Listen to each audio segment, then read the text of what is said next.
What's going on, everybody? My name is John. You already know what it's going to be. It's going down in a few more seconds. Relentlessly Real Podcast. Let's go.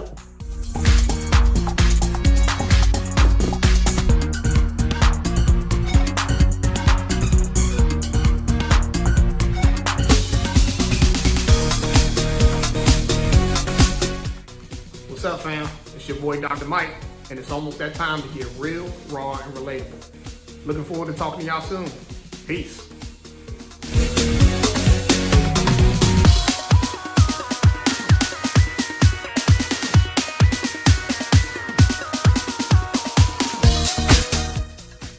What's up, everybody? It's your boy Terrence. Welcome back to another season of Relentlessly Real Podcast.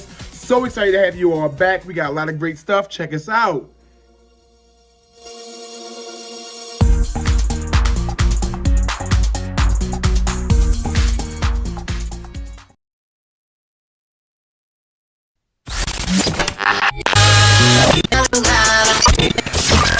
You're now listening to The Real. Man, I appreciate them dudes for talking about The Raw. Wait, they were talking about The Relatable. That's exactly what I've been going through. The Relentlessly Real Podcast.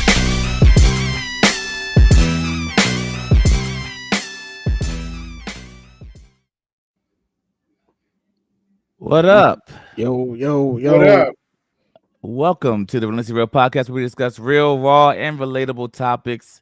Thank you so much for taking time to listen to our podcast today. Let's kick this off with some introductions. My name is John. My name's Mike. And as always, I'm Terrence. Okay. But I am annoyed. Yeah, like I say, you can't be Terrence and annoyed at the same time. All right, Terrence is annoyed, so like I can be both. Do you want to say more there, or you want to leave that right there? We'll talk about it. We'll get to some of it during the podcast.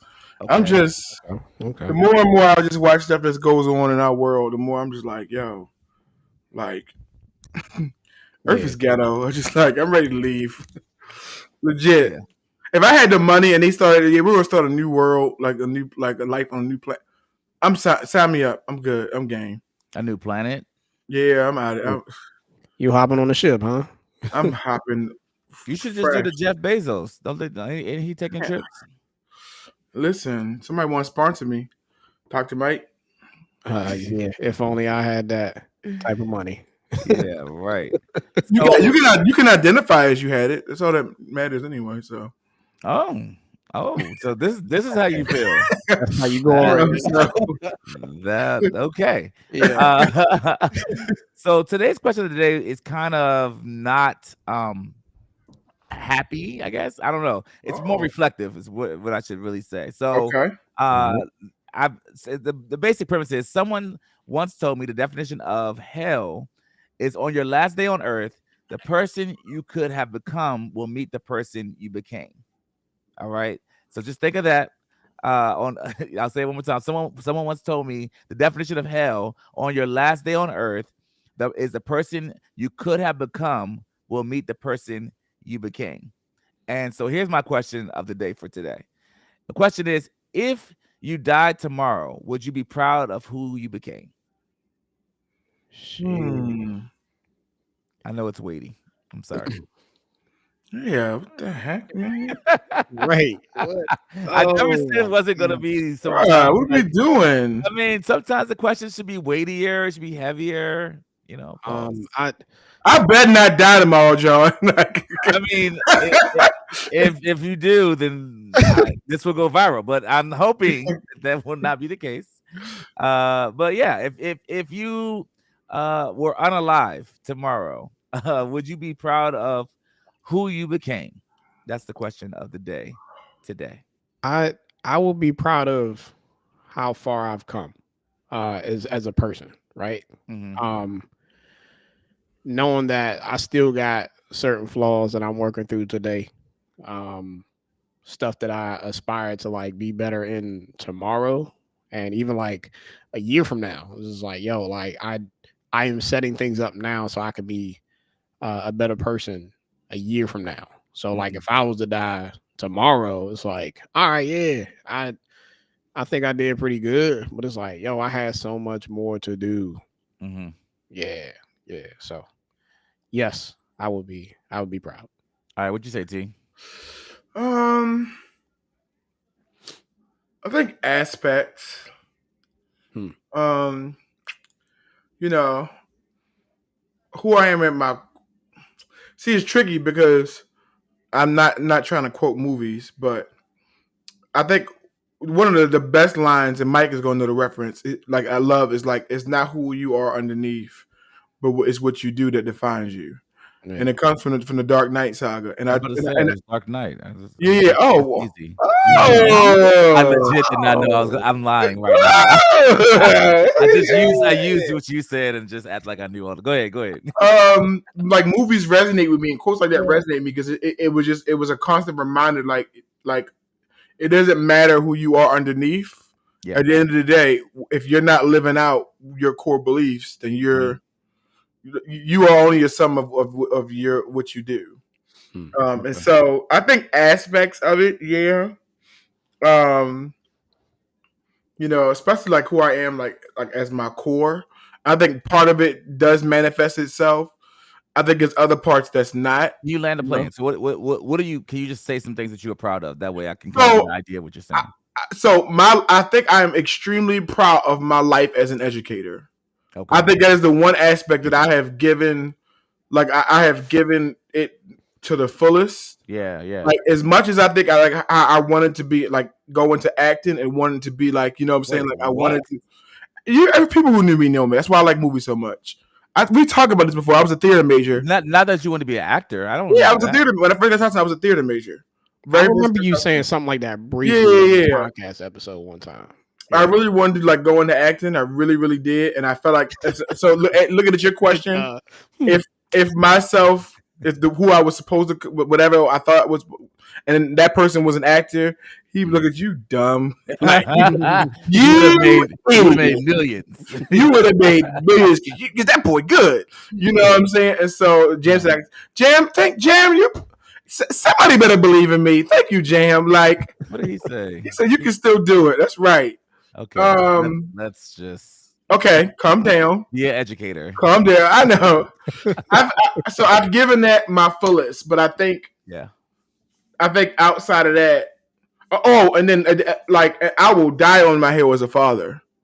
Like when I say I will die, I will die. That's the one thing I may have like low self-esteem about other things, but as far as my ability to father, nah. Like you're not gonna be able to tell me that I don't give that my complete energy, like complete fullest.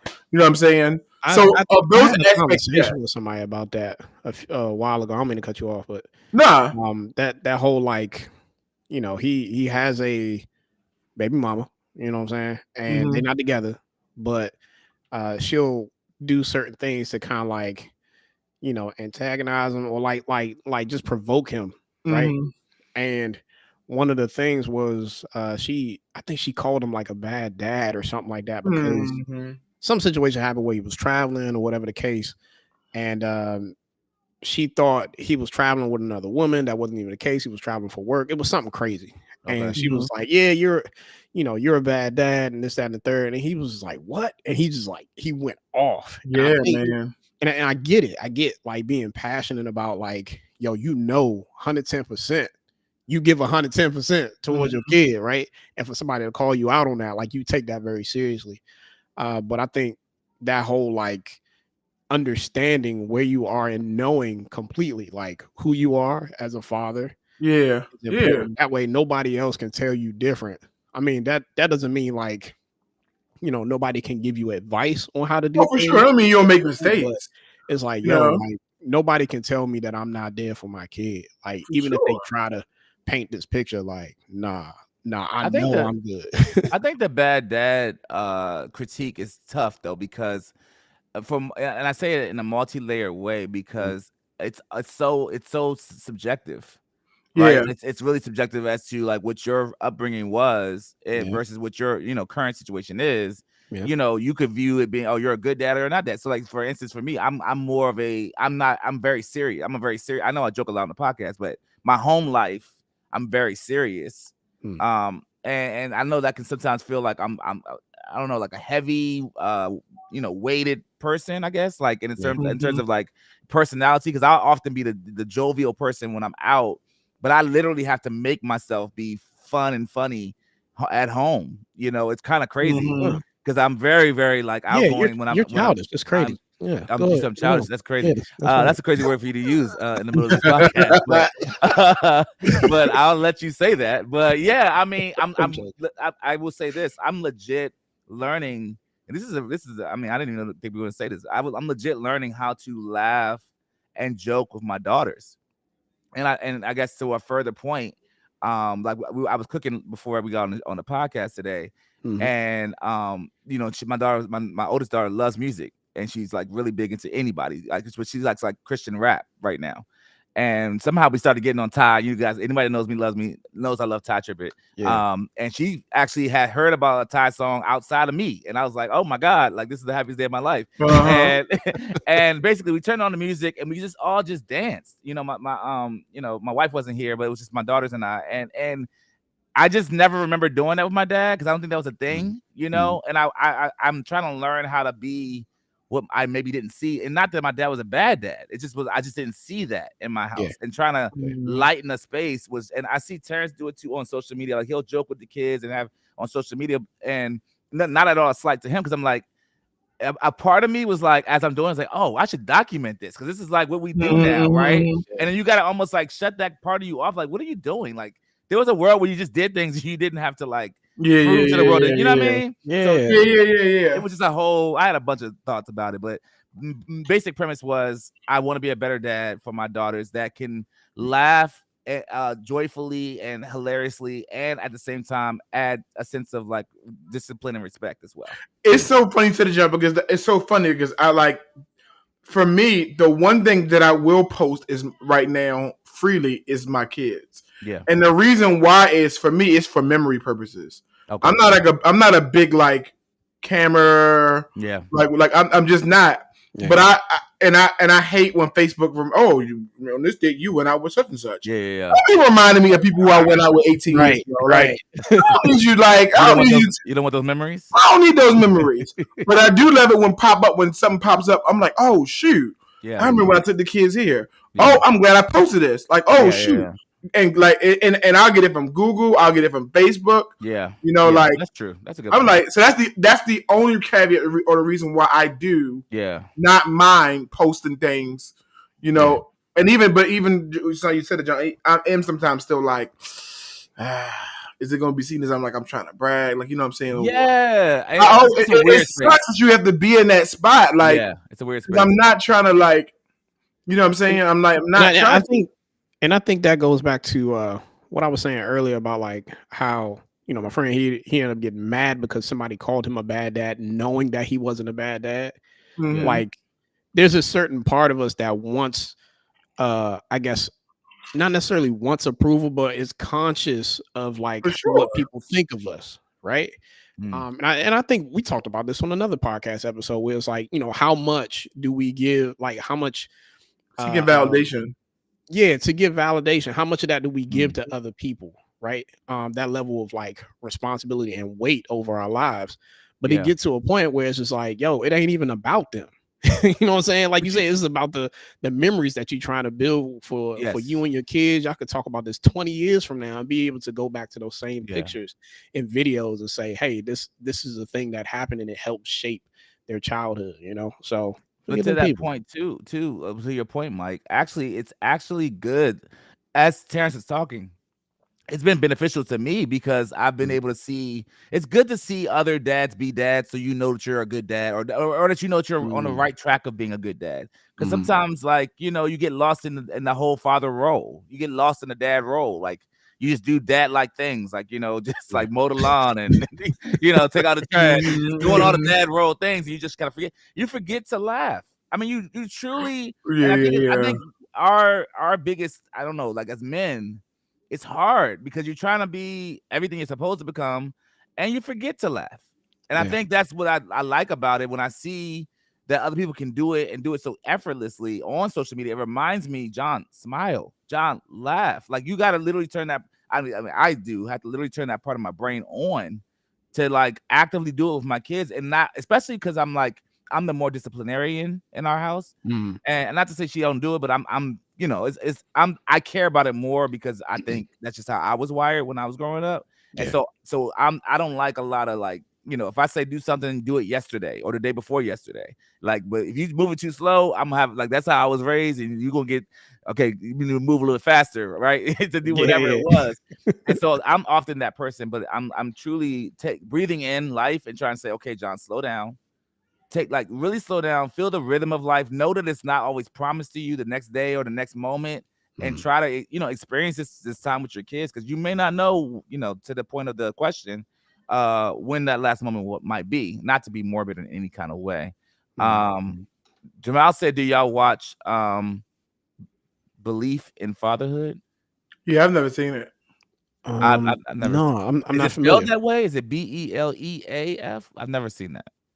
And Jamal said also, John, he can relate. I've had to work through loosening up and being more fun at home too, even without children. Yeah, it's really hard. Yeah. This life and this world makes it very difficult to just be fun and funny and all that good stuff. And children or no children, I'm saying it because that's my experience. I feel But you. you know, when I didn't have kids, just to try to come home and be somewhat happy when I was working full time and all that, like for the man or whatever, that was tough too. So I definitely get that. Yeah, and not to slight, you know, a woman's perspective, but I mean, we all men talk about a man's perspective at this point, right? And life is tough, and you know, you gotta. It sucks that you gotta make sure you turn certain aspects of the world off in order to enjoy life fully. And even like to the point where we have to turn aspects of our lives on, like that laughter and joy part. The fact that we have to turn it on Yes. says a lot, and maybe Yeah. that's something that we should be, you know, focusing on within our individual like time as we reflect on Yeah. life, and you know, how do we want to see ourselves better tomorrow? You Yeah, know? it's kind of a two-parter question too. So Yeah. I'm going to get to that second part of it. It is, if you were to pass on your ideology to your kids, what would that ideology be? If you would, I know these are deep questions. I was in a deep mode today. Okay, so just forgive me. But if you were to pass on your ideology to your kids, and if you guys don't know, I believe Mike, you know, he already shared. He's expecting. They're expecting. Renee and Mike are expecting kids. So this is good questions to ask and think about as you try to like frame out your world for your future kids. And Terrence, of course, and I both have 2 kids. He got a boy though. Lucky him. Is it lucky? Because that's the one that gives me the most headaches. Listen, He be giving me headaches. all I got is the Perspective. dogs. I got two male dogs. That's all I got. So. Either one I got, I've been one of pulling them. up to school. I've been pulling up. I have to pull up to the school. Oh, you do? Like, Okay. you know, like, Oh yeah. you Well, he's know. getting to that age. But if you were to pass on your ideology to your kids, what would you pass on to? TJ or your future kids, Mike? I would pass on every action has a consequence, whether good, bad, whatever. Every action has a consequence, and those consequences or those actions affect people like differently, right? That have different consequences. I don't know how to shorten that, but y'all get what I'm going at, right? It's like we have to be mindful of our actions and how we treat people, what we do, how we say things, or whatever like that, because you know, they can have negative effects. We want to ensure that they have positive ones. So love it. What about you? Anything, T? Something similar. So, like, I taught economics for like 5 years, and it was one of the things that dawned on me was how a lot of economic principles have, like, macroeconomic principles have like a lot of profound connections to everyday life. Like even what Mike said. So like consequences of the choices lie in the future, not in the present. And so that's like that. So that's an economic principle. Like I may not say it today, but when I made the decision, the impact might be later down. yeah, Right. Yeah. Opportunity cost, and trade-offs. The idea of like, and the idea that time is like the greatest commodity. And like it's the greatest thing that you can really have to and you don't have an abundance of it. And so your opportunity costs and trade-offs are important. So it's somewhere along those lines. My biggest thing, if like for my kids, is to really like with that being said, I want you to care about what other people think, but just to be a good person. Okay. And one of the things I do with my son, and it's so funny. I think I might talk about this before, but there's a scene in Captain America, the original Captain America, and the guy who made Captain America, he tells Captain America, because he was asking, why me? Why'd you pick me? Like, you could have picked somebody who was stronger. You could have picked somebody who was like A taller, better soldier. Yeah. a better soldier. Why'd you pick me? And he was just saying how someone who doesn't have it, who doesn't recognize strength, recognizes the value of it, because they don't have any strength. And he says, so no matter what happens tomorrow, I want you to be a good person. And he touches his heart. And so I do that thing with TJ all the time. Whenever he messes up, I just touch, I just go, and it sticks with with me. It sticks with me with him. Why am I upset about you doing this? Because I'm gonna get in trouble. I don't care about that. At its core, why am I upset about you doing this? And he's like, because that's not what a good person would do. And that's it. And I'm raising you to be, regardless, to make the right decision, whether I'm present or not present, etc.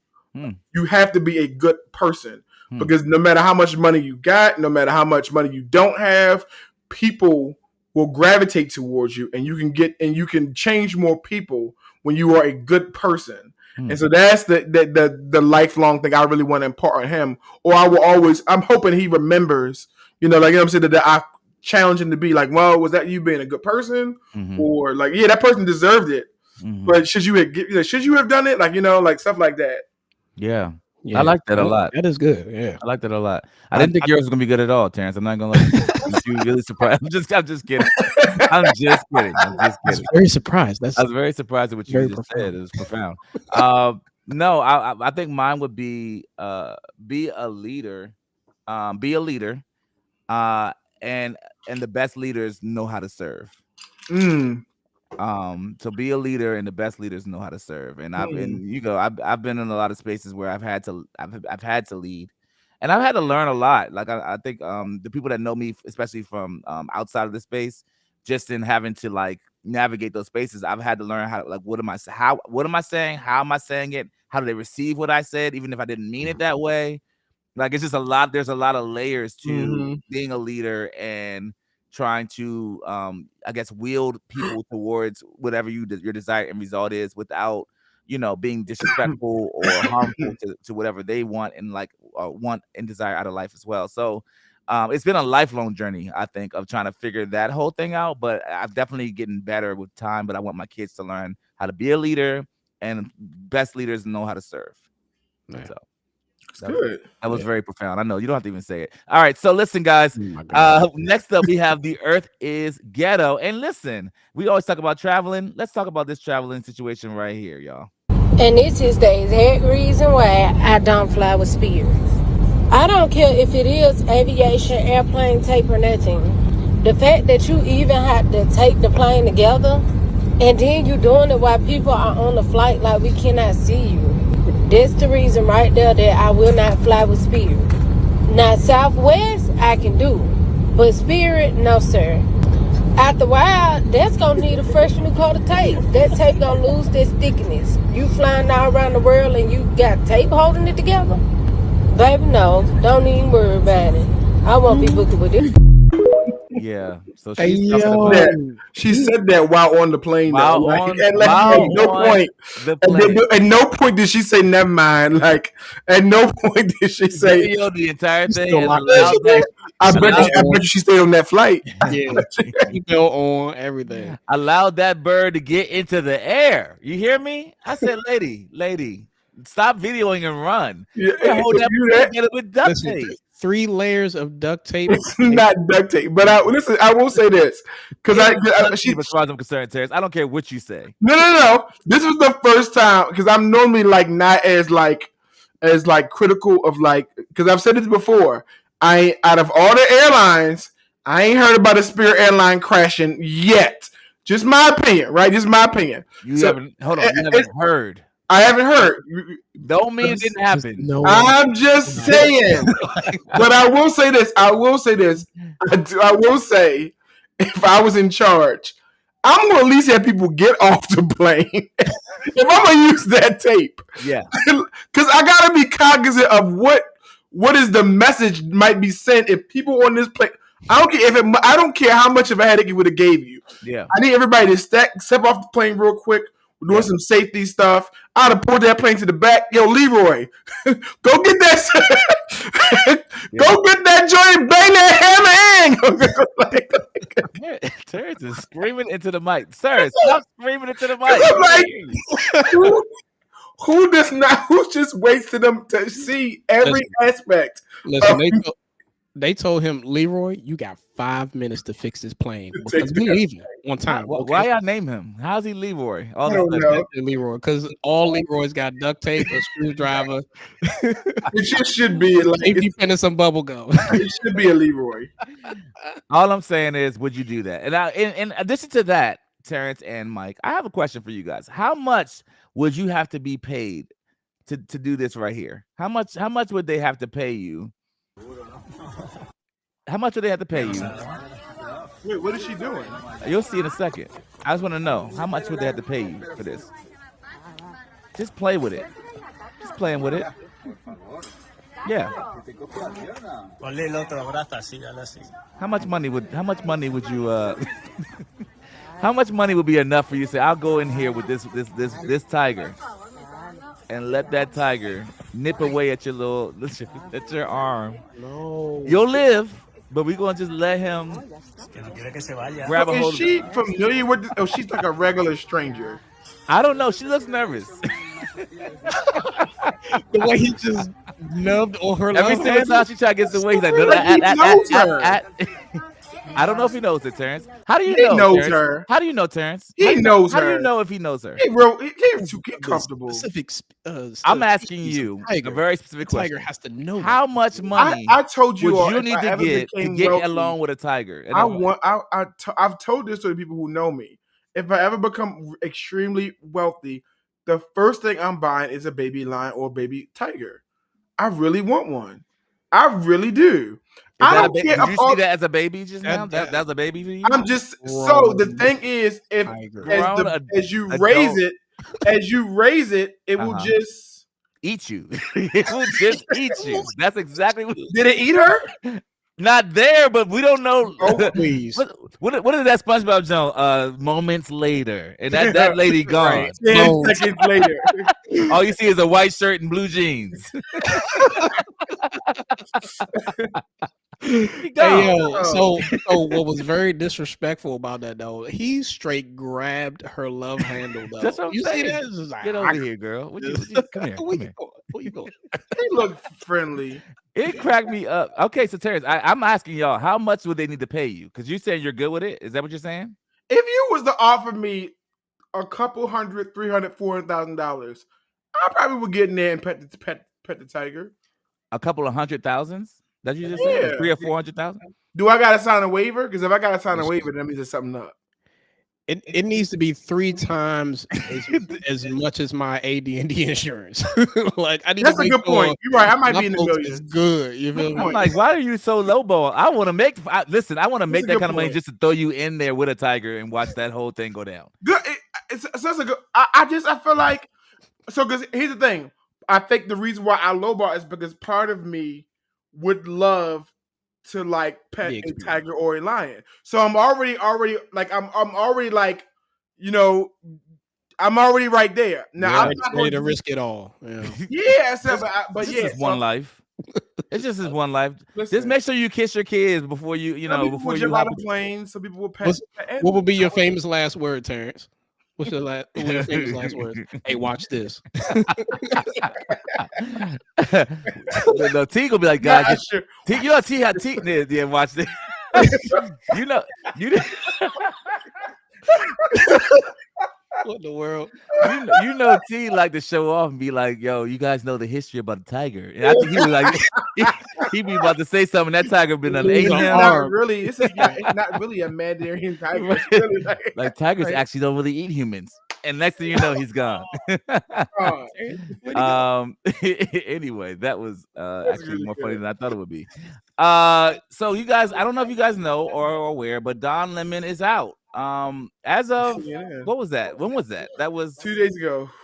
2 days ago. And I thought that was very interesting because this is like, our trending topics, portion of time where we're like, okay, what's going on in the world when Don Lemon gets kicked out of CNN? Yeah, he And was trending there. This is what he has to say. I was informed this morning by my agent that I have been terminated by CNN. I'm stunned. After 17 years at CNN, I would have thought that someone in management would have had the decency to tell me directly. At no time was I ever given any indication that I would not be able to continue to do the work I have loved at the network. It is clear that there are some larger issues at play. With that said, I want to thank my colleagues and the many teams I have worked with for an incredible run. They are the most talented journalists in the business, and I wish them all the best. So what happened to your boy Terrence? What's going on here? I call a little bit of BS though, because sir, the fire was like already lighting, like ever since Mike Como was out, because he almost got axed with the Mike Como thing. Then he got Cuomo? Is it Mike Como, whatever his name is. I was like, Listen, whatever. Like, who's that? I had a boss named Mike Como. I think it's what that's Okay. what yeah. The other thing is that he also got suspended a few weeks ago for telling women that they were like when they were of like he said on air that a particular person she was of crime. Mm-hmm. And that I guess I didn't think it was a big. I mean, I get it was a big deal, but that was offended enough for him to be suspended. He got suspended for all and had to go through some training with like. I remember that. Comments towards women. Then there were reports about him. Really, there were a lot of reports of him having very misogynistic views, and with women on staff and having actions. So there's like a lot of things behind that. Makes sense. Yeah. I saw reports were saying this had to do with his argument he had the other day. So here it is right here, T. There's a bit of the argument right here. Yeah. Funny fact is, black people did not get to enjoy the other freedoms until their Second Amendment rights were secured. And I think that's one of the lessons that we learned. Aren't allowed to enjoy the freedoms. I disagree with you on that, Don. I disagree with you. And I think you're doing a disservice to our country by failing to recognize the fact that we have equality before the law. And you live in this country, then you can disagree with me. But we're not. You mentioned in here that we have three different shades Don, I think we have to be able to talk about these issues in the open, regardless of the color of our skin. Black Americans today, to say that, compare that to 1865 and 1964, I think for you to compare it to absolutely 1865 and have equal 1964 rights in this is country. actually, I think it's insulting to black people. It's insulting to me as an African American. I don't want to sit here and argue with you because it's infuriating for you to put those things together. It's not right. Your telling of history is wrong. What part of the history was wrong? What part of the history was wrong? And they go on and on. Yeah, I have not heard a concrete report that was the reason why he was terminated. You'll never hear why. Well, I mean, I actually think we will hear why, but I think we will. You think so? My point is, it'll be on TikTok for sure, because that's how I find out all my news. Find out about everything. I just feel like it might. There's other stuff at play that we don't know about. That he was already on thin ice, and then that was just like it's a big deal though, because he's been at 17 years. He has been. Nobody's safe. Haven't you been doing this for 17? Haven't you been doing what you've been doing for 17 years, Terrence? Yeah, he's been. Which means he's been. No, there you. Since 2006. You've been since 2006. Yeah. You've been teaching since 2000. I've been since 2006. Yeah. So with your career being 17 years strong, and then they just decided to let you go. Listen, Mike, the most liberal network fired a gay black man. So let me let you know off the top. You're an easy target. The most liberal spot. I'm just saying this: the most liberal agency had enough grounds the day of to fire the gay black man.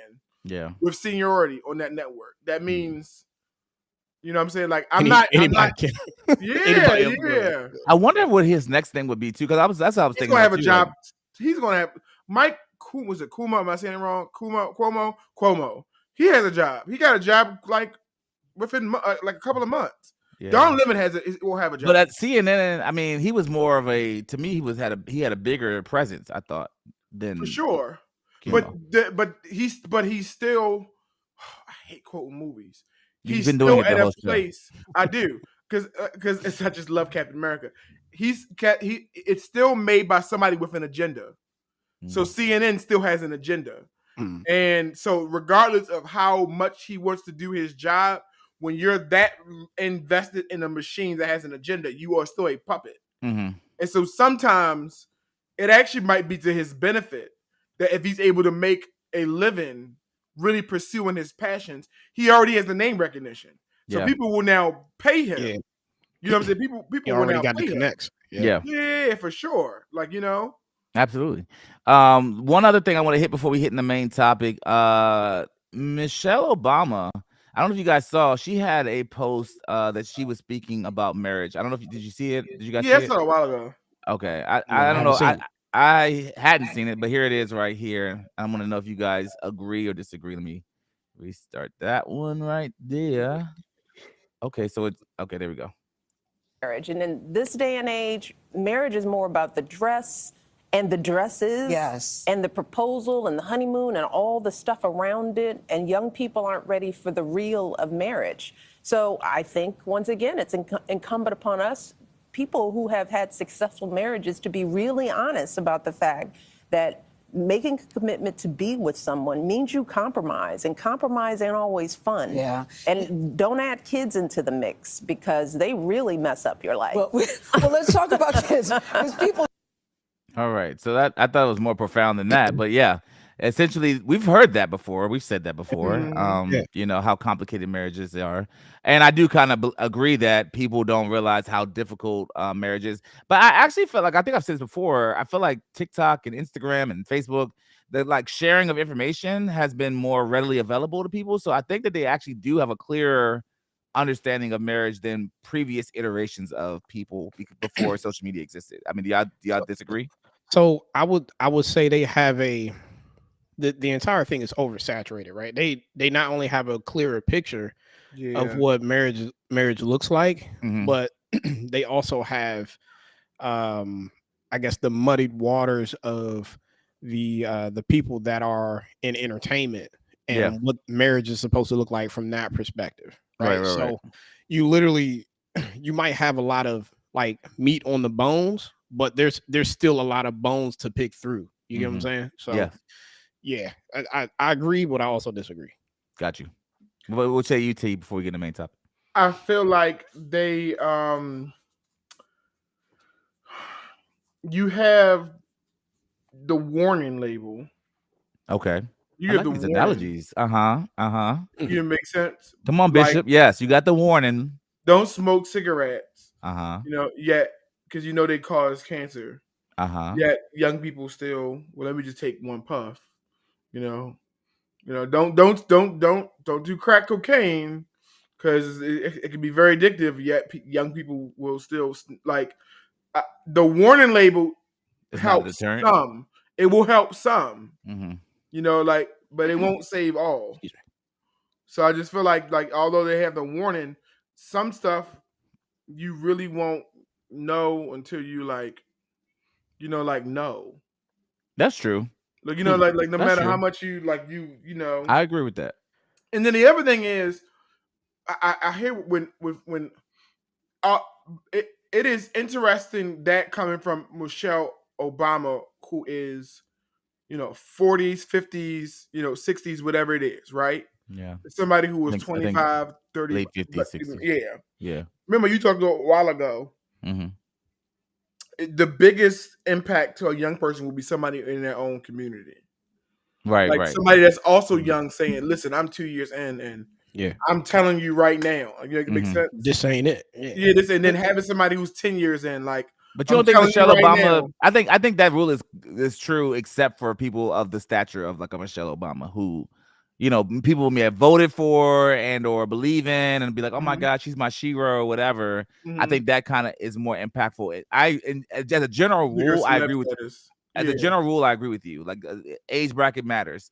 But when it's somebody of that stature, I kind of feel like if Obama said something about marriage, I think all of us would listen, even though he's nowhere near, well, Mike and I's age. He's a little closer to Terrence. But yeah, I mean that's the I had a middle finger, but I put it back down. Who got elected at my age? Oh, he got elected at your age. Yeah. Tomato. So, with that being said, I want to jump right into the main topic. Here's the main topic, guys, that we want to ask a question of. We actually had a great debate about this offline, maybe about a week ago.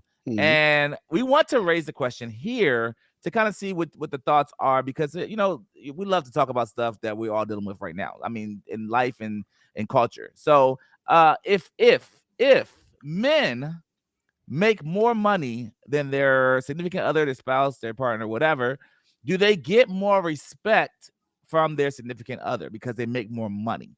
So we have, the topic is more money, more respect. So if I, let's say I make $400,000, and let's say Jovita makes $100,000, do I now get or garner more respect from her and or others because I make more money than her, or does it not matter what I make, because it doesn't matter at all? Like, the money doesn't make a difference between, respect or not.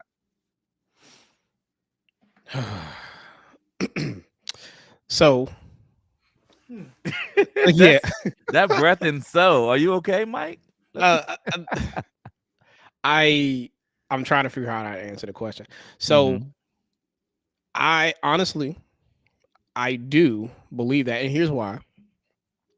I believe if a man makes more money than their spouse, they would get more respect. But unfortunately, it's because of like how this world is built and how it's surrounded around money. Like, think about it for a second. Like, think about social media. Think about like in the entertainment business, and you see all these people with flashy cars. You see all the people with all these different statuses within medias, right? Yeah. And typically what you do, people do, they pay more attention and more, I guess, respect in a sense to those people that are in the limelight, that have the money, that can flaunt the money, that can buy, that can buy peace of mind, that can buy like peace in general, right? And when I say buy peace, I'm talking about like comfort.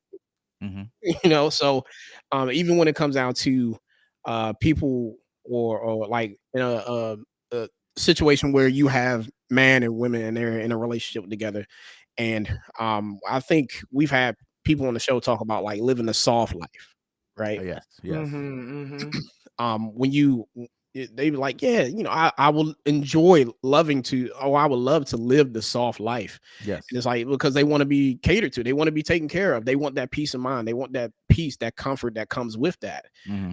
But if you're not able to provide that for them, it's like, okay, well, what are you here for? Like, why are you, or what are you able to provide me that, if I can provide these things for myself, well, what's the point? And again, I don't entirely agree with this, but I'm speaking from a sense of reality, the reality that we live in, like to this day. There are parts of me that do believe, if you make more money than your spouse, then you'll get more respect, just because of like in the grand scheme of things, like in the world, like that's typically how things work. That's just my opinion on it right there. For now, I got more to say, but yeah. Okay, Terrence. I think because we live in a capitalistic society, and we're highly dominated by a capitalistic society. Our ability to provide is 100% connected to our ability, to our financial stability.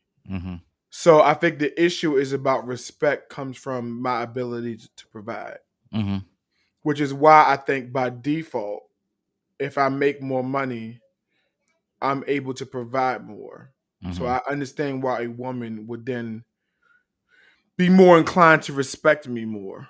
Now, I'm not saying there's not other things that that man can do that would end up having her disrespect. Because I know some people are going to say that. Well, if he does this, I don't care. We're not talking that. We're talking about all things even. Like the guy, like there's a guy who, these two guys are exactly alike. They treat you exactly well, except for one has the ability to provide and protect. Like, because if you even think about it, my ability to provide more means I can even put you in an environment that's safer. That makes it like Yeah. I could like instead of me having you in the hood, I could pay all your bills in the hood. Cool, that makes sense. But I still got you in the hood. You know what I'm saying? Like I still got you in the hood, and that ties into protection. Makes sense. And so that's why people the rap line comes from. I took her out the slums. I got her out I got out the ghetto. I got her like living nice. You know what I'm saying? Because now I'm providing better. So it all to me ties to providing. And then fortunately or unfortunately, in a capitalist society, it is based about my income. And it wasn't always. I was just having a good debate with a friend of mine about this. It wasn't always like that. Like, I mean, historically, my ability to provide really was about how strong I was. You know, like my ability to protect was tied into my physical stature. Yeah. You know, or my knowledge of how well I could build this or build that, or etc. That's where my protection came. But it's not like that here. So And I have a totally quick, very, very quick aside. What do you think would be the inverse for you? So, like, what would make you have more respect for your spouse? If money is a big for us, what would be the inverse of that? Does that make sense? What would be so Yeah. like? What would make you be like, I think if this happened, and you could just say a silhouette. You don't got to say your actual spouse, but like if this actually happened, more respect would be garnered in the same way. I guess inversely that we're already talking about, where it's just like, oh, well, if I make so that more would make money, me respect my spouse more. Yeah. yes. What is that Only thing that would respect. make you? Our thing right now is money for men. What would be that thing for women that would make you respect your spouse more? And like I said, it could be a silhouette. It's more conversationally driven. Emotional intelligence and being able to make a logical decision in spite of your emotions. I think for me that would garner more respect. Okay. Yeah, because in spite of how you might feel about a certain situation or how you might feel about whatever is going on within your environment, whatever the case, you can logically say like, okay, I might feel this way, but this is what needs to be done. I might like it. Having that emotional intelligence helps to identify like how can I say it, like you're like self-aware, like being self-aware in general. So say if and Renee has actually told me this a few times before. It's just like, yeah, I'm not like, she's admitted to feeling a certain way and she did something because she felt that way. This is why I did that. I could have chose to do it a different way. I could have chosen to do this and do that, but I chose to do this way because I felt like this way. This is why. Was I wrong for that? Yes. I apologize. This is something that I should be able to do better. Like being able to work through something like that, the emotional intelligence, and being able to choose an intelligent response or a more of a logical response rather than an emotional response. That garners more respect to me. Got you. T, you got one? Because I can go if you don't. You go first. I think a deep sense of knowing. Like when I like when somebody, like I can respect and or like when somebody knows me to the degree in which, but like almost as much as I know myself. When somebody's like, this is a trait that's a John trait, I love when people know me to that degree. Like and so like, and y'all already kind of know me that way because we're like brothers and we hang out all the time. But I'm guessing like I'm talking about from a female space where someone's like legit like, oh, I will do this in impromptu because I know you and I know what you like, how you like, whatever the case may be. Yeah, that would garner more respect for me for sure. Yeah, and speaking to that, it's kind of like I can see how people can confuse respect with affection, like feeling affection towards somebody. So say if you were in a dating scene, right, and like you saw somebody or you got to know somebody a little bit more and you guys are dating, and then they did something or provided you a gift, or like they did something in a way of like, yo, this is what I've noticed about you so far. You said you like this thing, or like you mentioned this, so I got you this, right? Yeah. And that could be a turn on for some folks. That's a big deal. Yeah, that is a very big deal. And what does that mean when that and I didn't mean to interrupt your thought, but when that happens, I guess for men, I want to unpack a bit. Like, what does that mean when someone hears and responds without you asking? Like it does a thing like that for you without saying like, "Oh, can you go get this for me?" and does it preemptively. What does that mean to a man or for a man? I think for a man that means like you really in it about like us, right? Like you in it about us and you're about me.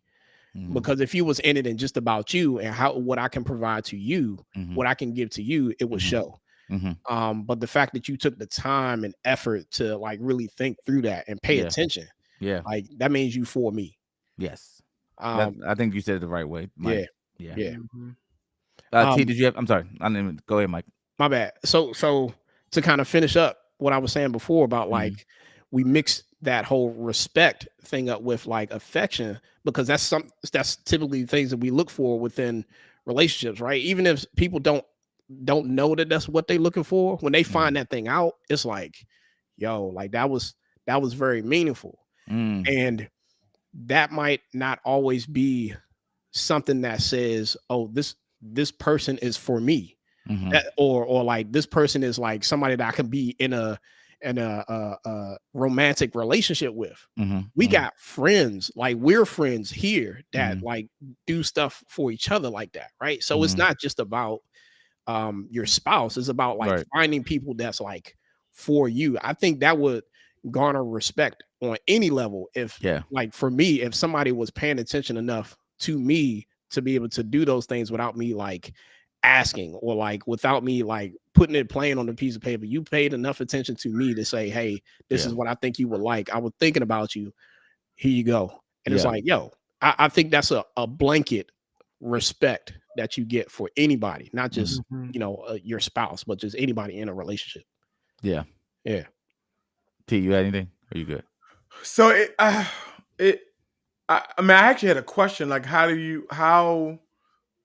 you know what tangible thing does your partner do to know that they respect you? Because we want to define it, or what did your partner do to show that they don't respect you?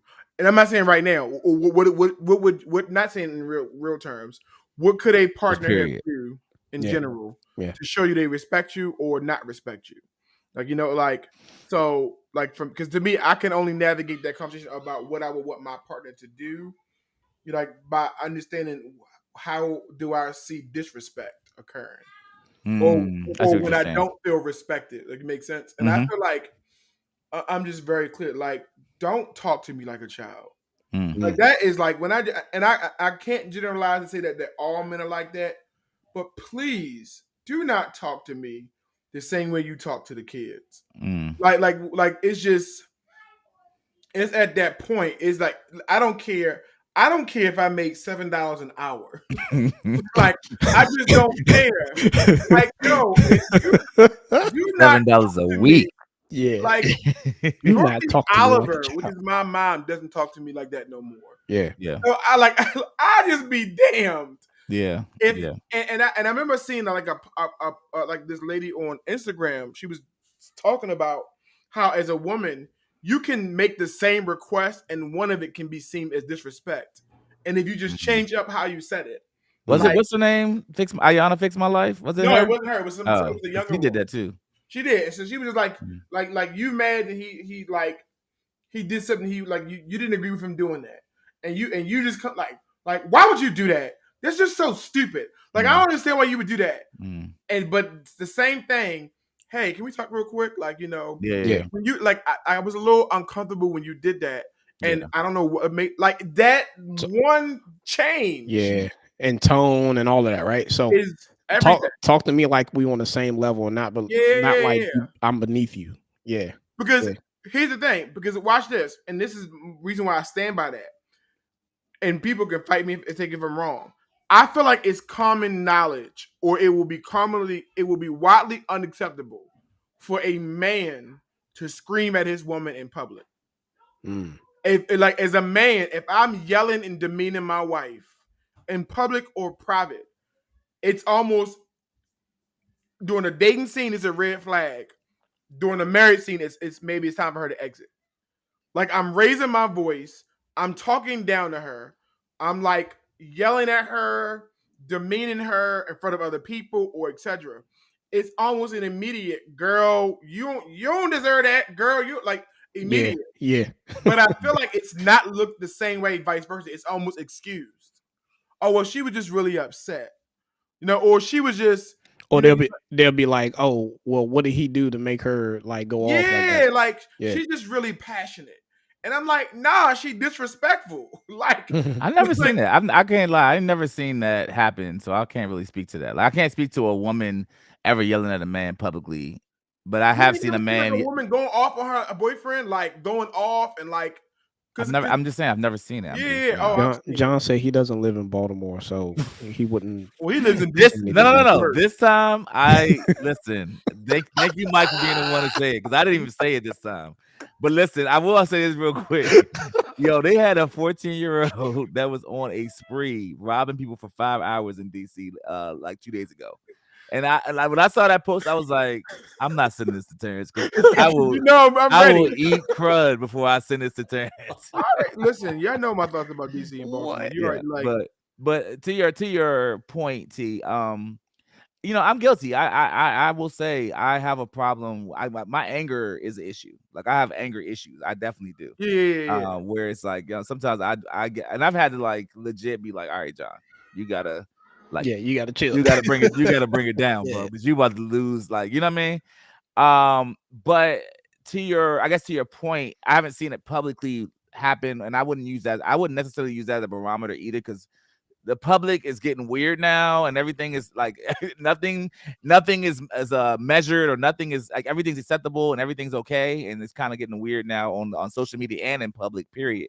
But as far as what you're speaking to, I do understand what you're saying. Like, respect is garnered through knowing how to re-articulate the thought that comes to your mind, right? Yeah. So maybe it doesn't come out the exact way that you hear it in your mind. But I'm gonna keep it a buck. Like, in the middle of an argument, I want to win. I don't really want to. Sure. I don't really want to be like, let me filter this 3 times before I send Yeah. this out. I'm like, yo, send immediately, right now. Whatever unfiltered version of that was said or thought. Yeah.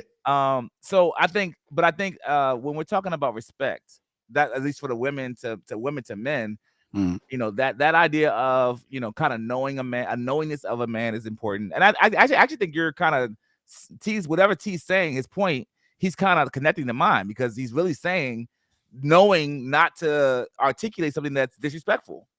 That's a knowing of a person, a knowingness. Like, and I'm saying, like, that idea of like literally, I think what men do before, like, a lot of times, and we don't always do, I won't always say, but like, I think a lot of times before, when men are arguing, we will play it out in our head and kind of have a couple of different inroads of where it's likely going to end up before we say the thing. Like, how you just, I don't know, that it's a movie. I hate to say that it's a movie, but the movie that they do like all the possible outcomes and they pick the most favorable one. I forget what movie it was. But it's like he thought of all the possible outcomes and he picked the most favorable one that got the end result. And I feel like men do that all the time, where we like think about all the outcomes as we're arguing or as we're about to say something. We're like, I'm not gonna say that because if I say that, that's gonna lead there. I'm not gonna say that because if I say that, that's definitely okay. This is the best course of action right now. I'm gonna go ahead and say, you know what I mean? That's what sometimes all those thoughts will go through our heads, and then we default to, I'm just gonna bow out. Because it's not even like, men will worth buy it, out of bro. an argument. Like, Yo, it's not worth it. It's like, and you people, got it. Women, we need to understand that is that in a confrontation situation, like during the dating phase or etc., you pretty much show your man what he can bring to the conversational table by how you react. And men will bow out of a conversation or out of a debate really quickly. And some people be like, well, that's just, it's just not worth it. Like it's just like, for some, I'm like broad strokes. It's just like, let me just, is this really worth it? Is whatever we're about to talk about really worth like going toe to toe, blow to blow with? Yeah. Probably not. You know what? You can have it. You're right. Like, so to answer your question, John, you asked me earlier, what is it that my spouse can do? Say, I'm sorry, I messed up. I feel like as a woman, broad strokes, Mhm. but having conversations with my own personal conversations, my own personal experience dating and married while married, and experiences with people who are close to me. I do not see a lot of women quickly admitting that they messed up. They were sorry. Like I messed up. I shouldn't have done that. And so when it happens, it's like you immediately have earned my respect just because you did it. Like immediately. And then I would even add to that, you start setting yourself apart. Because, and I've told this to a friend before too. You also cripple your man, because I'm about ready to go ham on what you did. Like I've in my mind I've said it to where I'm gonna let you know, and you know what? Let's talk about last night real quick. I messed up. Like, babe, I apologize. I'm now mad that I can't be as mad because you apologized, and you like that's why I'm mad at, because I really wanted to you wanted to keep it going. I wanted you deserved it because I knew you messed up, and when you do that really quickly, oh, okay. You are you saying that is your point? I guess saying that oftentimes women don't seem to be self-reflective. Is that what you're? I'm saying that it's a reason why that stereotype is often perpetuated. You ever seen the jokes on social media, whatever it was? Here's how a woman says she's sorry. She get in the bed and scoot closer to you, make sense, or she comes down out of nowhere. Yeah, it's not out of nowhere. Why that's the joke? That's the joke, because it's still. But why? I guess my question, and this is not even I'm in no way am I trying to make this a funny thing. Mhm. I'm raising 2 daughters. You have a daughter. Mike, I don't even know what you got, but I guess you'll find out and let us know. We'll find out soon. Amen. So we'll see what's on the way. Amen. But the bottom line is, I want to, if within the realm of my control, man, if it's something I could do as a father to promote reflectiveness in my daughters, I guess is what I'm trying to say. Because I'm like, where did that come from? Where I'm not saying men are perfect. Let me be very clear. But I do think that from my experience, the men that I'm around, men will say, I did do that.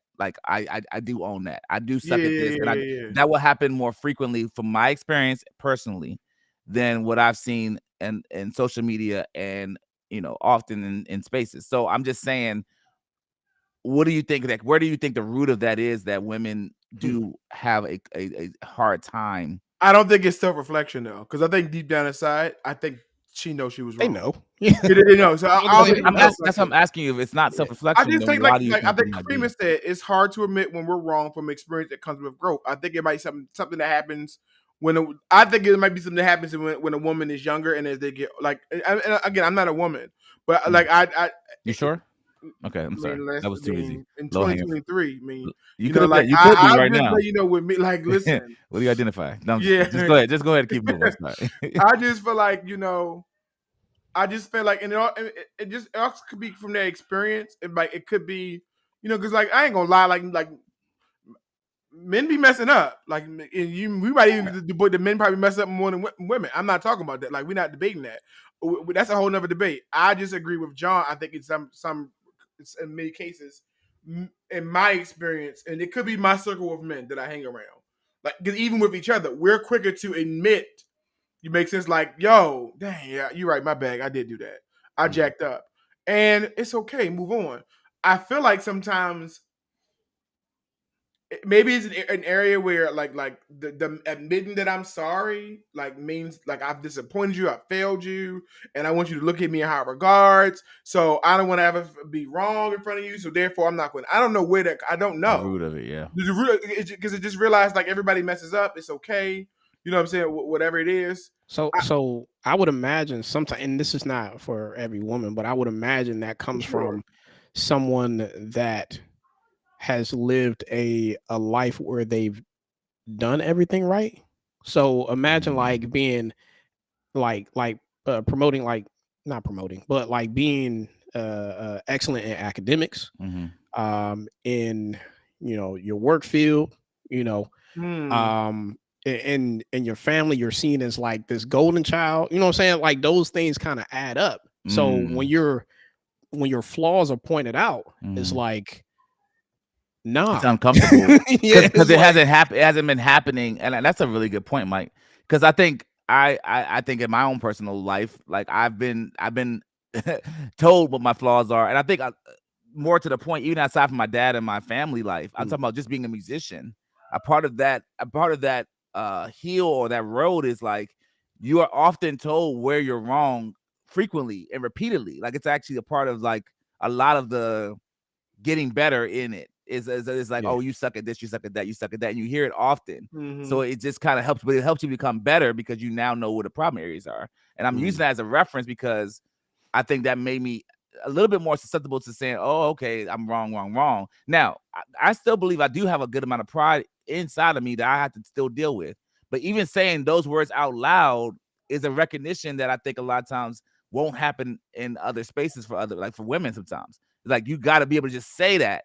And I think to me, in this different iteration of me, especially like, I don't know, like ever since like the last 2 to 3 years, I have been more happy about knowing where my flaws are and saying them more openly. Because I feel like I'm like, why am I acting like I don't suck at this anyway? Like what does it profit me to be like, nah, I'm actually a beast. Like I'm not, or I who do you're suck at fronting that. for at that point. Like, Yeah, like I'm fighting against what? Like I do that. Yes, I also do that. Yeah, I do. Yeah, you're right. Like so when we joke around as brothers and we have our we do our thing on here and other spaces, we like, John, you so rude, you did this, that. You're right. I did do that. Like that's facts. And I feel freedom in leaning into saying, yeah, you're right. And if I feel like I think me saying I'm right, you're right about it, lets me know either do I want to keep that part of me or do I want to like take that part of me away. But when you don't even agree that it even exists, you won't be able to have any sense of like, let me deal with it. I think. Does that make sense? Yeah, that makes sense. That makes sense. There was something else I wanted to say, man, and I can't remember. Well, as you're thinking, Karima said, it's taught. She's active today. Thank you so much. It's taught behavior. Women also get away with more. So we have the mindset of never being wrong. Women also have safety nets. Even when we are wrong, there's always someone there to save her. Oh. You know what's interesting? I got into this debate with somebody friend of protect mine. her because she's gonna need you gonna need protection. Let me tell you something. Right now. I got this. No. I'm gonna pin that before you go ahead. Do your thing. I'm gonna pin that up there real quick. Go ahead. Finish your time. I'm glad she said that because I got in this debate with a friend of mine, and it was about me raised in London. And I was just saying how like men, we usually lead with logic, and if I keep telling you what to do and then you keep messing up, like at some point I'm like, all right, well listen, you on your own. I'm not gonna save you no more. And the person was like, yeah, you will, because for your daughter you will. And I'm like, no, I'm not. I'm tired of her. The person was like, well, yeah, you say that now, but I feel like with your daughter, you are never not gonna have an opportunity to be Superman for that woman, no matter how old she gets. You won't miss the opportunity. You won't miss the opportunity. And I'm like, I part was like, yes, I would. Because I'm like, you're not, if I'm telling you, it was talk about dating. And I'm telling you that this dude is not here for you. Mm-hmm. And I'm showing you evidence he's not here for you. And you've seen time and time again that this guy's not here for you. And you will keep messing with this dude. Mm-hmm. At some point, I'm like, don't call me. Don't, as long as he don't hit you, as long as you don't call me and tell me he did what, I'm not coming over there. I agree with your friend. Yeah. And so I'm like, now your son, you're gonna be like, you are so short right now. You ain't gonna give him no grace. But that mirroring what Karima was saying. Like yes. someone's going to rescue her. Like, you know what I'm saying? Like, yeah. Yeah, I think there's a rescue mentality and there's a sense of because she said something. I had just saw. I'm sorry, she said something earlier that was like, wait a second. I wanted to pin it, but I think I have to find it in here. But the bottom line is, yeah, I think you're right. It's something that you're gonna have to always be there for your daughter. You're gonna always be there to pick up the pieces. That's just like legit a fact of life. You know what I'm saying? Mm-hmm. Yeah. So that's period. I had another question real quick before we wrap. Here's my second part of this question. Should women that make more money than men surrender their salary for the sake of the relationship? Oh, my thing died. But yeah, y'all heard what I said. Yeah. Hey, pin that question up on the screen, man. Okay. Because I know you got to work through that. Yeah, I got you. Should Should women they? Should who make more women? than men surrender their salary? Yeah. No, I don't think so. You don't think so? Nah. Why not? I'm curious. What do you mean by surrender, though? What does So- surrender mean? Give up. No, I mean, but what do you Yeah, mean right. by surrender means? Like, what do you mean? What? Give me an example. Like, how does that look tangibly? What is she doing? Okay. So I'm speaking. So this is me speaking from a perspective I was talking about earlier about how, like, if you make more money, then you garner more respect, right? Men make more money in Mhm. reference to like their spouses, Mhm. and they garner more respect from their spouses. And it So- before you say that, Yeah. I want to say, and this is a non-debatable fact. Yeah. I'm not even discussing this. I don't think, and I'm agree with Mike. The funny thing about that statement, that if you make more money, you garner more respect, it doesn't work reverse. As a woman, if you make more money, it will not garner more respect from a man. And it's just a non-debatable fact. Because notice really quickly how none of us in this argument, and you'll very rarely find a guy that will say, "Oh, I respect my wife more because she makes X amount of dollars." Like it's just not. Yeah. Like you don't hear people going around saying that, right? Nah. So- You might get something. You ain't getting more respect because of it. Like Yeah.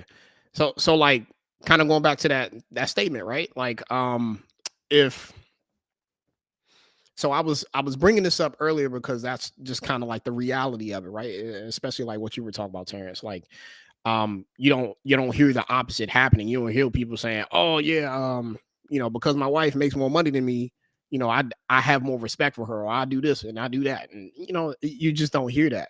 Mhm. And with that reality in mind, because we are in a society where women are, I guess, statistically, getting more degrees, right? Not necessarily making more money, because there's still statistics there where they don't make more money than men in the same spaces, the workspaces, but that's a whole nother conversation. But in reference to your household, if you bring more money into the household, because women nowadays are getting more degrees, they're getting into more spaces within the workplace of leadership and entrepreneurship, all these different things, right? And going back to the statement of the protection statement that you said, Terrence, about like if you make more money, that it opens up more opportunities for you to be able to like put your spouse in a safe space and a space of safety. If she made more money, it almost garners that responsibility over to her as far as protection. Like if we're going with that route, right? Example of that is in the middle of the night, something go bump in the middle of the night, somebody break in or whatever like that. Because your wife make more money, is you gonna be the one to tell her to go downstairs and like, hey, go check that out? You know what I'm saying? Like, are you going to be the We're or equal? equal? So Or even like, that. you better go downstairs. Like, nah, you need to like you better go check that out, bruh. babe. Go check it out. You better Go check check it that out, out, babe. Yeah, no. So with kind of like those things in mind, we see how like society has that double standard in a sense, right? It's like, hey, if men make more money, it's because we're seen as the protectors and everything like that. We can provide this type of protection and safety and things of the such. If that was on the woman's side of things, it just doesn't garner the same respect. And not to say that it can't, but it doesn't. The reality of it. So should y'all be willing to surrender that in order, for the sake of the relationship? I don't know. It might be something to think about. Like it depends on. I'm sorry. Yeah, go ahead. I agree with you. What I would say the caveat is, it depends on if her heart was already postured towards that as a mindset. Like if she comes to me and she's like, I now make more than you or whatever, and I don't want us to get in a space where it gets weird. I'm going to give you my salary, and you go with it. If that's her energy of her own accord, I could see that more feasibly than if like I'm like, oh, I should just take your salary because it's gonna keep the peace in our relationship or whatever. So I don't know. I mean, I think it's just an interesting thought that kind of like You mean surrender as like give it up? See, I read it as so she should like. See, that's what I said. That's why I want you all to narrow that down because I read it as surrender as meaning that she like Camera's acting crazy. Go ahead. Should she like not make as much money anymore because of your relationship? So pretty much surrender her like her career, surrender that like that promotion. Like I'm not gonna take his promotion because if I take his promotion, I'm now gonna make more money than you. And I'm like, I don't think I like that's what I said. I wanted to clarify surrender but my issue because then if you're talking about surrender as she's just giving she's just giving the money like over to the husband to lead whatever it is. I kind of see that, but I'm like, really, as the breadwinner, isn't the guy kind of surrendering his money over to the woman to like it's ours? Like you know what I'm saying? Like at the end of the day, it's like it's I think the danger that comes in, which is why I always will always blame, in my opinion, capitalism, is because it is so difficult to operate a Christian-based marriage in the middle of a capitalist society because it's literally the opposite of who he is. It is so hard to get out of the mindset is that I went to the school, I made this money, I got this career path. It was like, and ain't no man or ain't no woman going to sit here and take, you know what I'm saying? Without realizing that it's supposed to be, it's ours. You know what I'm saying? Like it's not my money anymore. Like legit. We're not talking about hypothetically. We're not talking about like well, no, we're talking about legit. If you want to operate the way it's designed, it's not my money. It is our money. Yeah, so you ain't funny. surrendering anything. Yeah, it's funny that you mentioned that, man. I was legit having this conversation last week with somebody, another woman at work. She's not married, but she aspires to be. And I think the joke that came up about like, rule of thumb in a relationship is like her money is her money and his money is our money.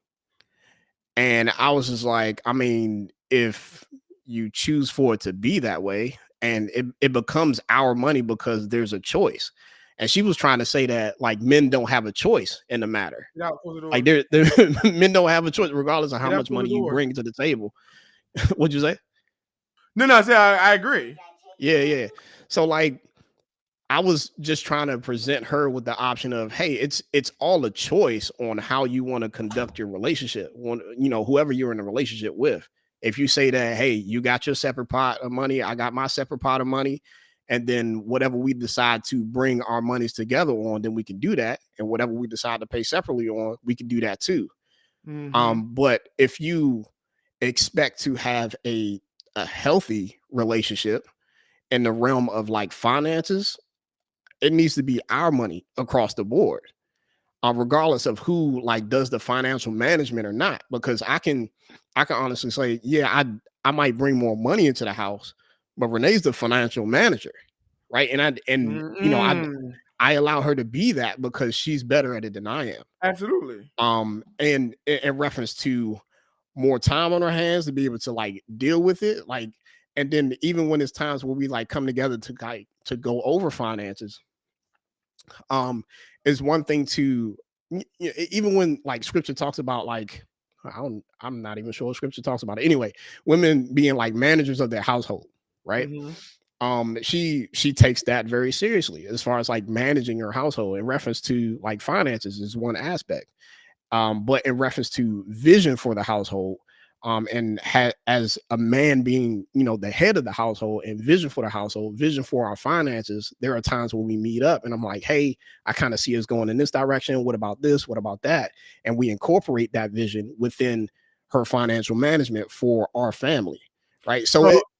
I'm gonna touch on 2 points that like about what you said because I'm really gonna push, especially because I'm glad that we have women like participates today. One thing that Kareem said, I can't highlight it right now. She says, "I've learned that men don't care about women's money." Like, so I'm gonna say it's not that we don't care about women's money. I will say that it's not.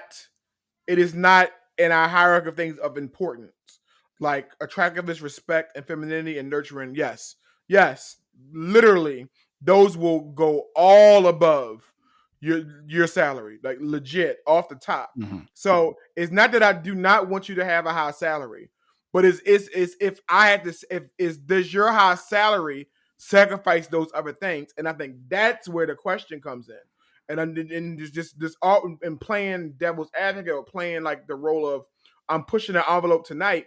I think you would hear from a lot of strong men, a lot of men who respect women, a lot of men who are good men, good leaders, good husbands will say sometimes in the quest of the salary, women will sacrifice their attractiveness, their respect, and their femininity and their nurturing for the sake of the other one. And I think so. If John is talking about or we're talking about that, then I do agree.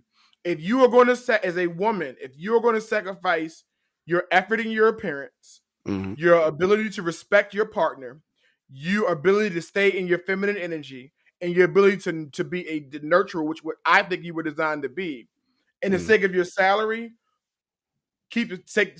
push the salary away. We want those other things above that. And so, and then the other thing that Kimberly says, we are where are we living? Where are we living where I need to surrender my salary to my husband to save our relationship? Saying it's ours is different from surrendering it over to your spouse. We're a team. I'm not your subordinate. So here's my only thing. That's cute when you say it, but I'm trying to tell you, or I've seen the experience when push comes to shove. A lot of times, people will end up promoting what they brought to the table. They will push out what they brought. Like, and I'm not putting it on guy or girl. When push, if I believe it is ours, then that relinquishes me ever saying this is I did this. I took this.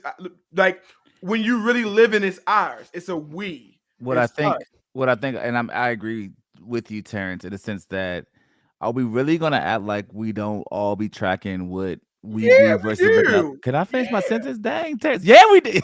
I'm just saying, like we track, like right. So like, there's always a sense of, especially in marriage, where it's like I do more, you do less, or I do more, you do less. There's always this kind of sense of this.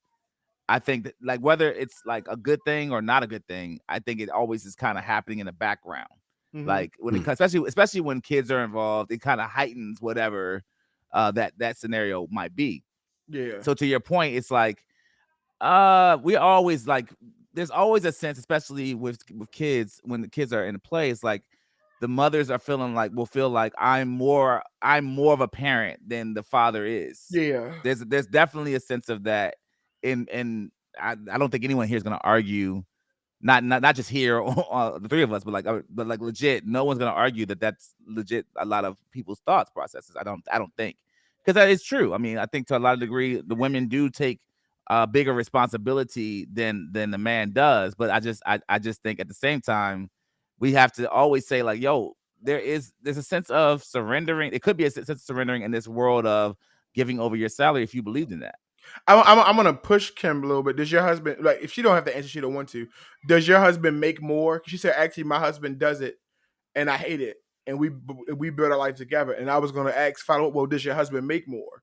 Because a lot of times the person who makes more money will often take on that role. Like, well, I did this, or because they like I did this, and they will stand like a guy or girl, guy or female will do it. And I'm saying that it's one of the dangers that makes it so hard to live in and then like John said, in the way that a woman will do that. Well, like I did this. Okay, so that's different. So like, yeah, I don't know, that's different. Like you're right. Well, Kim, I applaud you if you are one who doesn't do that and you make more. I applaud you that I would say that I like. It's not something that it is very common to see. I haven't experienced it. And I know what is it that she? Maybe I'm missing something. What is it that the she's idea saying? that the woman makes more and can still look at it as it's ours and can really operate in that idea. Like I make more, but it's still ours and can operate in that space. Because what I'm saying is this is not just me. I'm saying it's a constant complaint of a lot of men. And the thing I hate. Wait, what's the complaint of men? I'm trying to understand. That the woman has aspired in her career, and because of that career aspiration, and she's excelled further than me, like makes more money than me. She's the financial provider, whatever it was. She kind of like she loses her either respect for me, or she looks at it as hers, or another thing it will be like you've even seen this play out in like even in a lot of like I'm not bringing celebrities, but even a lot of celebrity relationships. You ever notice how some of the best relationships that last with celebrities are the ones where number one, the partner is not in the public eye a lot. You don't see them, and the partner does not do the exact same thing as the other partner does. Like both actors, both actors, or both artists, or both musicians, right? You trying to bring in Angelina and Brad? I see what you're doing here. Yeah, I'm just because Exhibit A, right? Exactly. Because and I'm always curious to say is and I will back to our conversation we're having right now. It's interesting how it is very easy for a man to sometimes take on the role of. I want to say it the right way. I'm scared. I don't be scared because I mean I kind of want your opinion. Let me change my line of thinking, please. So it was not a danger thinking at all. Okay. It's not bashing women or bashing men. I'm just saying it is very difficult as a partner for any party if I make more money in this society to not flex and to not have that in the back of my mind, whether I'm the guy or the girl. It's very difficult. Like especially watch this because it won't come up when everything is good. It'll come up when stuff is going bad. Bad. Now that you're preaching, brother. You're preaching. So don't like if everything is hunky dory. Of course, yeah. It's not coming out. But when let stuff that hits the person fan, not do what you thought they should do. Yeah. You know that joke gonna come out in the middle of your marriage counseling, like. I think the thing. I'm sorry. I was going to just say real quick, Mike. I think the thing that I don't agree is I hear the thing that we're equal, but I just don't. I'm not even going to say it the way y'all think I'm probably going to say it. I'm not even saying that the man is higher than the woman. I'm just saying I just think people promote, oh, we're equal, but like in the background, you're secretly like harboring.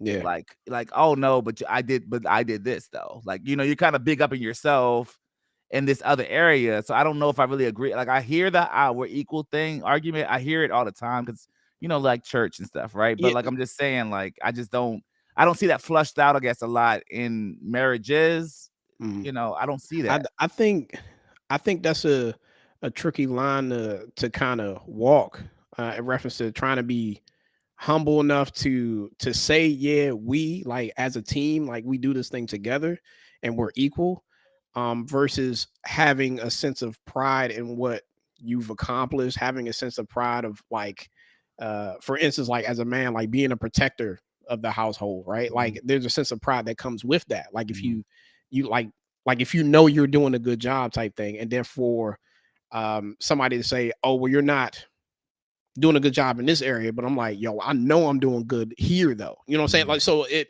kind of, it's almost like a self-preservation type thing that I think about when people say, hey, they want to be equal, but secretly in the background, they're like holding on to things where they can say they kind of pump themselves up when they need to, if that makes sense. Yeah, but I think, and I agree, it does make sense. And I think Mother's Day versus Father's Day kind of like hones in my point.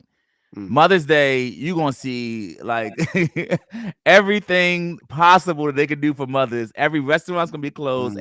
Closed down to the reservations. It's gonna be like, man, let's get big up the mothers. And I'm not hating. I'm trying to help you understand my point. But like when it gets to Father's Day, it's like, I hope you got him a tie. I hope you got him some socks or something like that. Hope you got him something, and you're gonna get a reservation because ain't gonna be no problem because ain't nobody gonna be booked or whatever. It's this sense of unequality there where it's like this sense of like, yo, big up moms and not really big up dads. And so I'm just speaking to this idea of like, you know, we don't sit on the calls and be like, oh, go dad Terrence, you're such a great dad. Look at you be a good father to your kid. We don't care. I don't sit there and say that to him, and he don't say it to me. But what you might see more of in women's spaces is women big upping each other.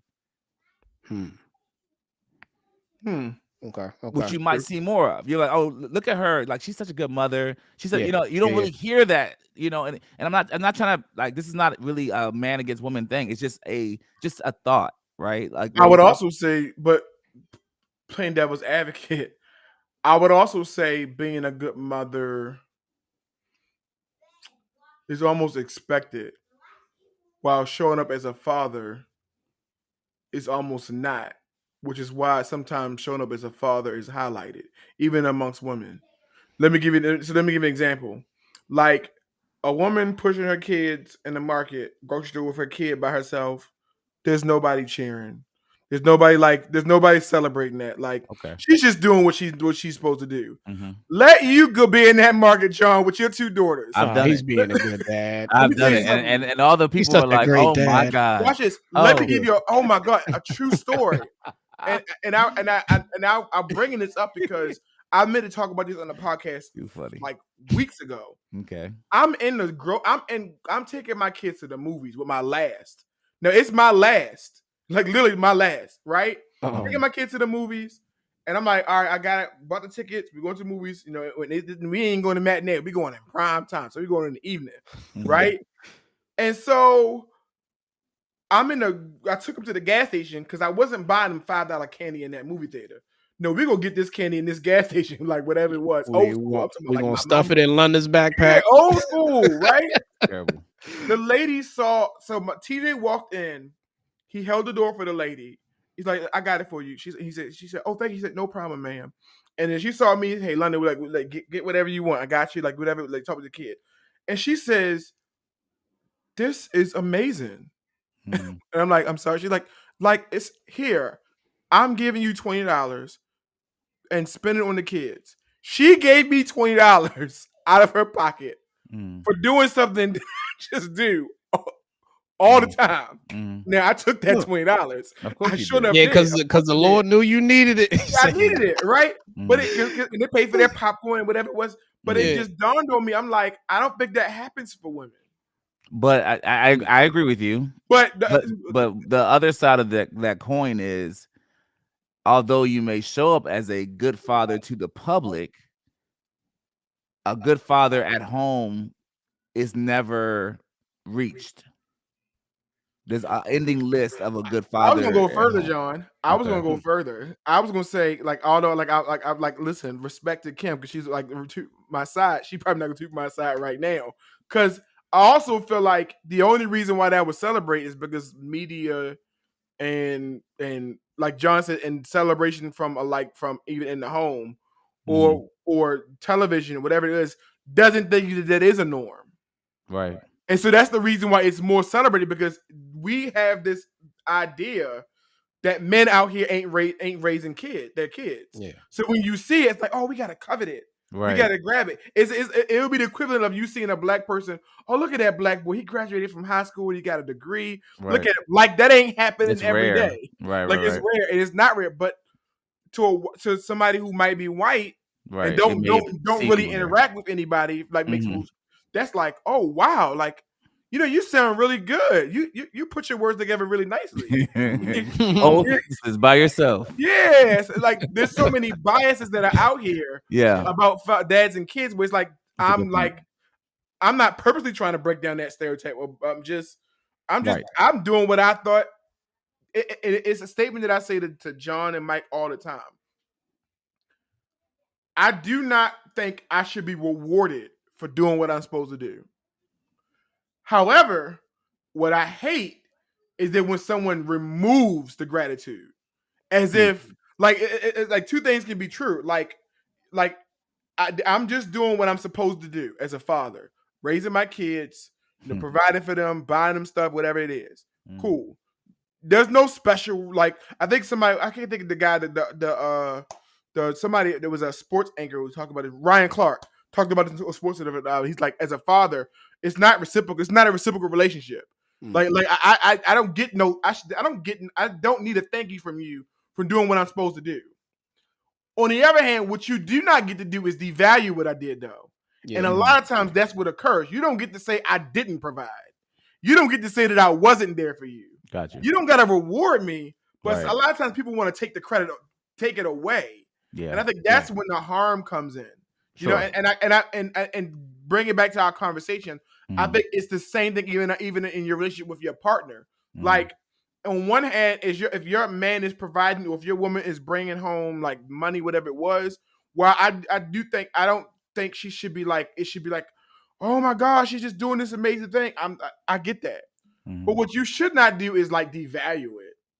Like, don't take your credit away. Like, like. Yeah, what would help, and I'm going to just take this point home so we can get out of here. But I think what would help too is if you think about it like this: if you do a silhouette of your person, whoever that person is, your spouse, whatever, do the silhouette and the attributes, take them out of it. And the attributes or the characteristics of what you think a person of a father or whatever should do and meet. And then enter that person back into the silhouette. And does that person meet those? Is it congruent? Does that make sense? So like, it's an empty silhouette. And then you say, oh, he's a provider, he's funny, he's fun, he takes them out, he takes care of us, he cooks, he cleans, whatever the case may be, whatever that list may be. And you're like, all right, this is what the ideal man should be. And then you put your man into that silhouette. Is he that silhouette? Because I think a lot of times, there's a supposing nature of, oh, you're not enough, and you don't really think. I think a lot of times that you don't really think through, okay, what's in that silhouette? Are they meeting that characteristic? And man, maybe I do already have more than what I thought I would have, and I didn't even really think about it like that. Does that make sense? I know it was a lot, but I'm just trying to drive the plane home of, man, if we could just, what you're speaking to, Terrence, like appreciation, affirmation, saying, oh, you are doing this, whatever the case may be. And it's that we've had this conversation before about that line of like, oh, I don't need to praise you for being what you should be.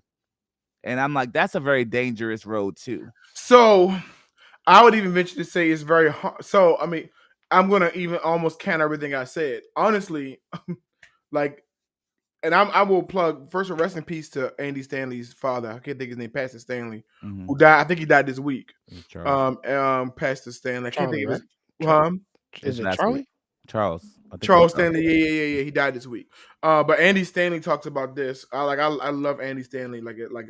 I love some of his things he puts out there. But he talked about this idea about expectations versus desires. Beautiful series called The I Marriage. I plug it all the time. It's a wonderful series. If you haven't watched it on YouTube, it's very, very good. He talks about the idea is that actually he would disagree with my point entirely. Like, everything that your partner does should be celebrated, because what happens is we tend to think that our partner owes us something. We tend to think like in other words, like, you as my wife, then you just doing what you as my wife, when you make dinner, or if my husband, you make dinner, like, there's no accolade for that. That's what she's supposed to do. When my husband pays the bill, that's what he's supposed to do. Like, there's no reward for it. And he's saying that actually kills romance. Like, literally, because now what you've done is he's only doing which you're meeting your bare minimum expectations. And if you keep him at expectations, right, then there's no gratitude for it. Because how many times has your boss ever said, "Hey, Mike, thanks for coming to work today"? Like, like good job. Like, you came to work. Yeah, if he said that, I'd be like, are you really trying to like talk trash? Yeah. You know what, Mike? You worked your 8 hours today that you're supposed to work. You know what? I'm gonna give you something, like, because you worked today, like, and you didn't call out sick. Thank you. Like, no, it's I hired you for a job. It's my expectation. To do what you get paid for it, though. That's what I'm saying. So what's the pay for? What's the compensation? We treat our relationships like that. Like, in other words, like you're doing the job that I hired you for, so I don't have to thank you. Your thank you is that I'm the payment. I'm staying with you, which is I'm the compensation. So you're the compensation. Okay. Yeah, because I'm with you. Like, Andy would say, if you flip it and realize every time your partner does something for you, even if in your mind you think they're supposed to do it for you, they really aren't. To be honest, like, even if you think that they aren't, imagine the dynamic of your relationship, how it would change if there was gratitude for it. And there was an admiration for it. But like, hey, you know what I'm saying? Like, hey, babe, you cooked this meal. Like, and I'm gonna give an example of Mike. Like, Mike. I don't know how you and Renee gonna do how y'all had your kid, right? Maybe y'all might alternate nights. Like, some nights you go to sleep, some nights I wake up, whatever it was, right?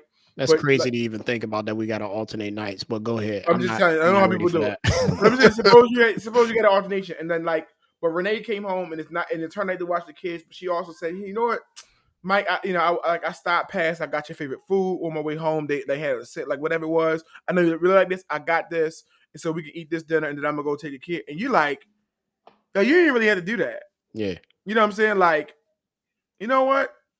It's not my night. I'm gonna take another night. You get some rest. Like, go ahead. Like, you know what I'm saying? Like, so my only pushback to that is, can't you do both? Like, can't you expect it and appreciate it at the same time? No, I don't think so. Because I think by you showing, if you expect it, it means you're supposed to do it. You're supposed to do it. As my wife, you're supposed to cook and clean. Okay, that's not specifically what I'm talking about. I'm not saying as my wife, you're supposed to cook and clean. That's what an expectation is. An expectation is something that so hear me out. I'm not saying that you got it. Like, as my wife, you need to be cooking and cleaning. I'm just using that as an example. Mm-hmm. You need to be cooking and cleaning. I expect my wife to, I guess, love me how I want to be loved. And if that's through like active services, then there's an expectation there. And I'm gonna be appreciative of it. So, like, say if like I don't expect her to cook this extravagant meal or something, but if that's something that we agree to, that we say, hey, this is something that I like getting, and you've done that consistently over the years, and then when you don't, it's like, hey, I kind of expect you to do that. But even if you do it consistently, I'm like, okay, I expect you to do that, and I'm appreciative of it. Yo, thank you for cooking this meal. Every time you cook this meal, thank you for cooking this meal. Mm-hmm. I'm super appreciative of that. So I'm saying this to say, like, why can't we have expectations on our spouses in the sense of like, yo, if it's anybody that's gonna love me the way I want to be loved, it's gonna be them. Why can't we have this expectation? I think his message was deeper than that. His message was the danger of you keeping your expectations, and then what happens is, and instead of you realizing that your partner is kind of like meeting your desires. And he was saying how if all your things that you have in expectations, I'm not saying you're not supposed to have them. He's just saying you need to put them in the desire box, because then every time someone is great, is your wife, your partner is meeting your desires, there is a gratitude for it. There's a level of like romance. Like, I want to do something for her, because she checked Monday. She checked the box. Tuesday she checked the box. Thursday she checked the box, and she keeps doing that. And so it's like, don't ever make that expectation. And so if it's expectation, it's like you're only living up to like what I thought was the bare minimum. So you're not. Gotcha. I see what you're saying now. You know what I'm saying? Like, expectations versus desire. I'm tracking. All right. So this was a very, very long episode of. I mean, it was great. I don't know. I'm not saying it was. I didn't know it was going to last that long as an episode. But listen, you have just checked out the Relentlessly Real podcast, where we talk about real, raw, and relatable topics. We did jump into a bunch of different topics today, especially talking about, hey man, if I make more money, will I get more respect? And should a woman surrender her money to me if she makes more money than me? So we are going to have to deliberate about that more on our own time, because time has been well taken. But if you can, please, guys, if you don't mind going ahead to go to iTunes and just saying, hey, we love the podcast. It's going to help our analytics, and we really will appreciate you for that. In addition to that, man, just keep following us on social media. We're going to try to do this as much as possible, as much as we can, every single Wednesday at 8:00 p.m. My name is John. My name is Mike. And I'm just really gonna beg, like John or Mike, if you all do like win the lottery or make it wealthy, can y'all please buy me like a baby tiger or a baby lion? I'm still not. Actually, you know what? I will. We heard it. It'll be an adult though. It won't be no. I said baby. I said baby. I was literally going to say the same thing. I might be an adult tiger. No, I said baby. No. Adult tiger. It'll be 2 males in there ready, and they haven't ate in years. Wait. Yeah, so it's gonna be a really interesting situation. All right, guys, thank you guys so much for checking out the Relentless Real Podcast. We'll see y'all next time.